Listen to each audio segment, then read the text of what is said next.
Okay, today the objective is to use a couple Speedlights, just little ones. These are the i40s that I mentioned before, Nissin, Nissin i40s. And I'm going to use this light blade, or whatever it's called, and a light stand. One of these is going to go on the camera, the other one's going to go on the stand. I'm just using an optical slave. And I just want to show you that you don't need heavy, big, expensive lighting equipment to create great images. Don't let that hold you back, that you can't afford, big, huge lighting equipment. Obviously, I'm going to be shutting the shade today so you can see just what this produces. And I still haven't got my filters in for this correction for the window lighting yet. So I definitely want to do a video on that because we're looking at 5,500 versus what's coming in here, which is close to 6,600 to 6,800. And it's a huge difference when you're doing photos. Your backdrop will be blue and your subject will be at 5,500, which is a lot warmer. And to correct it, it's a pain in post-processing. But anyway, that's for another video. But today, I just want to use two Speedlights. They're inexpensive, no frills, Speedlights, a light stand and the camera, and see what we can produce. No remotes, just this is going to be an optical slave setting the other one off, and that's it. Simple, plain, simple, and easy to do.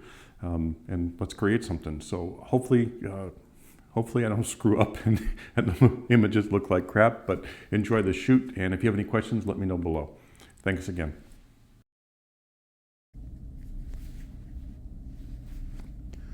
Wow, I love shoots like this. Just trying something new, trying something different, and playing. This is Jaina. Jaina is very patient, although I'm really quick with doing switching of lights. She has all the patience in the world. Now that first shot, the light was close. She was close to the backdrop. So I'm moving it away, moving her away, just to remove that shadow. And it's still there, but it's just not as bad. So this next shot that you'll still see that shadow just a little bit in the left, but not nearly as bad as it was. This is just the light blade on the remote flash. And here are the settings. That's set to slave. The other one's just set to manual. And I adjust it as I go. And just keep trying different things. There's no rules to this. The only rule I could actually say that don't point the flash up into the model's face so you don't get that ghost story kind of look. Other than that, just have fun.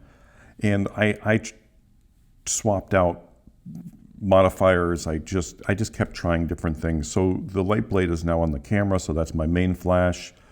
And the backlight is just giving me a harsher look. I wanted that really harsh, shadowy look coming from the side, and it worked really well.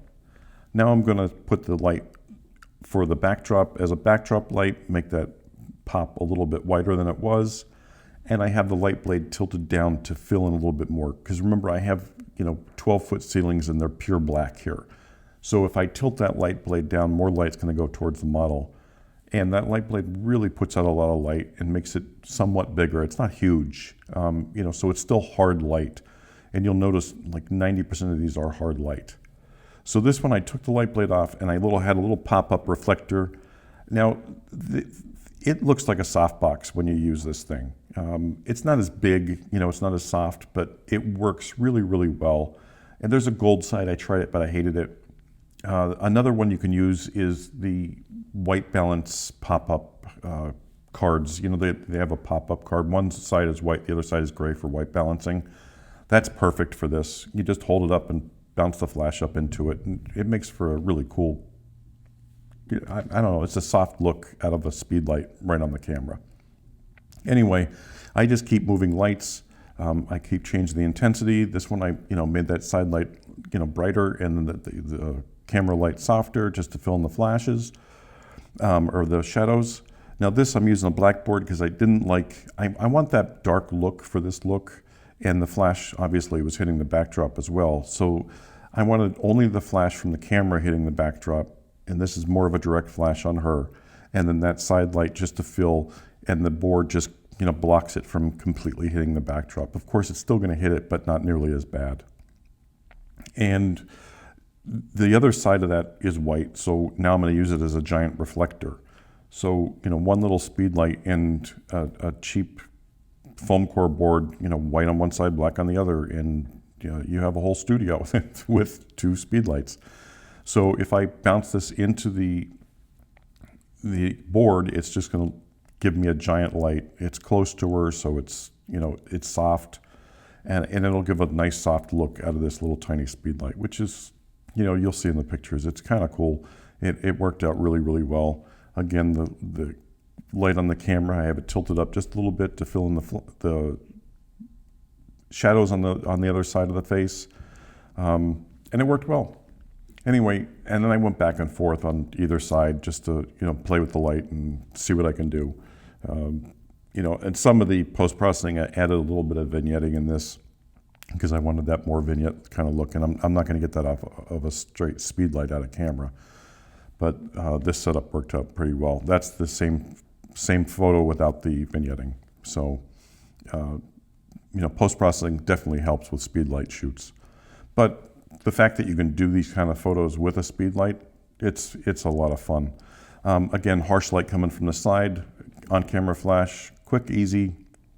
Now this time I just wanted to shut the flash completely off, give it that straight in her face look. It, you know, it gives you that look of almost like a ring flash, but her face can handle it, and it looks really cool on her. Some people, you know, some people's faces just can't handle a straight flash like that, but this one, it just looks wonderful. So for the last look, I wanted really harsh lighting because of the outfit. I wanted, you know, defined lighting. So the first one, I kept the flash low so I can get some streaks of light, some lens flare on this, and I think it came out good. This photo was pretty much out of camera, except I added a little bit of contrast. And then, you know, to get the flash out of the picture, but still give her separation because of the dark background, I just moved this up really high. And I'm just going to use the on-camera flash as the main flash.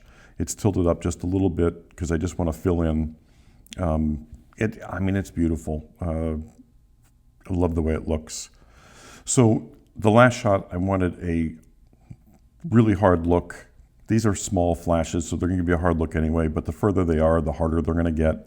And then on-camera flash, I'm going to use to fill in the opposite side. And I just adjusted it back and forth until I got the right look.